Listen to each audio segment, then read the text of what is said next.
ሰላም ለሁላችሁም እንኳን ወደ ኢንፎዊዝ ቤቲ ቻናል በደህና መጣችሁ። በዚህ ቻናል አጠር ያሉ እውነታዎች፣ ትዝብቶች እንዲሁም ደግሞ አስገራሚ ጉዳዮችን እናነሳለን፣ እንዲሁም እናካፍላችኋለን። ለቻናሉ አዲስ የሆናችሁ ሰብስክራይብ በማድረግ ቤተሰብ እንድትሆኑ እንጠይቃለን። በዛሬው ትዝብታችን የምናነሳው በዚህ ሳምንት ከተሞሸረችው አርቲስት ፍናን ጋር በተያያዘ እየወጡ ያሉ ትችቶች ወይም ደግሞ ኮሜንቶች መካከል እኛ የታዘብናቸውን በዚህ መልኩ እናካፍላቸዋለን። አሁን አንዳንድ ሰዎች ሀሳብ ከመስጠት ባሻገር እንዴት መኖር እንዳለብን፣ እንዴት ህይወታችንን መምራት እንዳለብን ሊያሳዩን እንዲሁም ደግሞ ሊመሩን ይፈልጋሉ። ይህ ደግሞ ስህተት ነው። ምክንያቱም ሁሉም ሰው የየራሱ የመኖር መንገድ እንዲሁም ደግሞ የህይወት አስተያየት አለውና ስለዚህ ሁሉንም ነገር ላይ ሀሳብ መስጠት ተገቢ ነው ብለን አናስብም። እንዲሁም ተገቢምም አይደለም።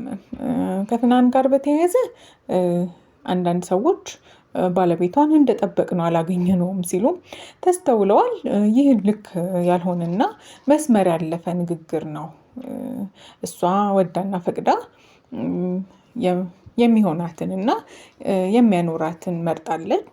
በዚህ ደረጃ ግን የሰውን ማንነት መገመት ተገቢ አይደለም።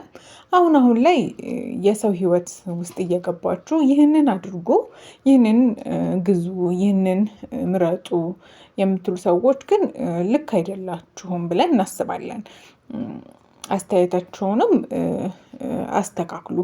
ምክንያቱም በዚህ ደረጃ የሰውን ህይወት መገመት ልክ አይደለም።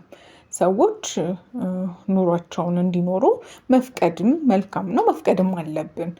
ምክንያቱም የእያንዳንዳችን ሀሳብ፣ አስተያየት፣ አመለካከት የተለያየ ስለሆነ ስለዚህ ፍናን የመረጠችው ሰው አስተያየቱን ለሰጠውት ወይም ደግሞ ይህንን ሀሳብ ለተናገሩ ሰዎች ሳይሆን ለራሷ ነው። ስለዚህ እንደዚህ ከልክ ያለፈ ሀሳብ የምትሰጡ ሰዎች ከእንደዚህ አይነት ንግግር ተቆጠቡ እያልን ለዛሬ ታዘብነውን አካፈልናችሁ። እናንተስ በዚህ ትዝብት ዙሪያ ምን ትላላችሁ? የእናንተስ ሀሳብ ምንድን ነው? ሀሳባችሁን ኮሜንት ላይ ያስቀምጡልን። አዲስ ከሆናችሁ ሰብስክራይብ በማድረግ ቤተሰብ እንድትሆኑ እንጠይቃለን። ትኩስና ፋክት የሆኑ መረጃዎችን እናደርሳችኋለን። ሰላም ለእናንተ ይሁን። በደህና ቆዩን። መልካም ጊዜ